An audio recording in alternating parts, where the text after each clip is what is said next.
सचराज पुन्हा एकदा आपल्यासाठी, आपल्या महाराष्ट्रासाठी, महाराष्ट्राच्या लोकांसाठी या ठिकाणी हा जो पेज आहे मी तो आपल्यासाठी घेऊन आलो आहे, सचराज मराठी. तर आज मी खास करून हे सांगण्यासाठी आलो आहे की जे पडसाद आपल्या भारतात उमटत आहेत, इराण आणि इस्रायलच्या युद्धाचे जे दुःख व्यक्त केलं जातं आहे आपल्या भारतात आणि महाराष्ट्रातसुद्धा काही ठिकाणी असे प्रकार होत आहेत की त्यांचं ते दुःख जे व्यक्त केलं जातं आहे.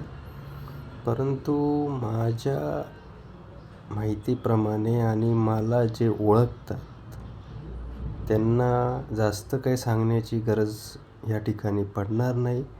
म्हणून माझे सर्व जे मुस्लिम बांधव आहेत, मुस्लिम मित्र आहेत, त्यांना विनंती करतो की स्वतःच्या ज्या भावना आहेत त्यांच्यावर कंट्रोल ठेवा.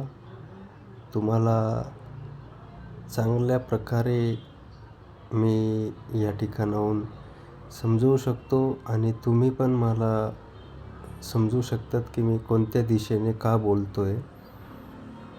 म्हणून माझे सर्व जे मुस्लिम बांधव आहेत त्यांना विनंती करतो आहे की भावनांना आवर घाला.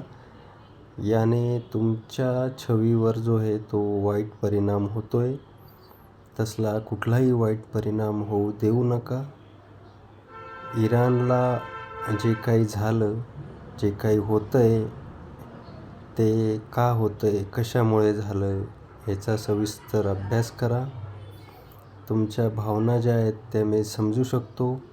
माझ्या भावना पण तुम्ही समजून घ्या.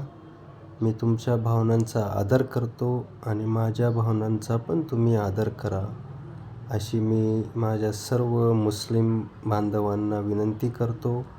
आणि आपल्या भावनांना आवर घाला.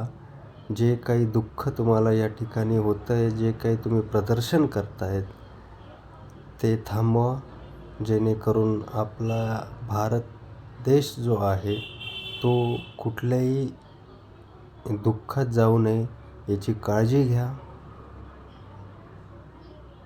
आणि समजदार आहात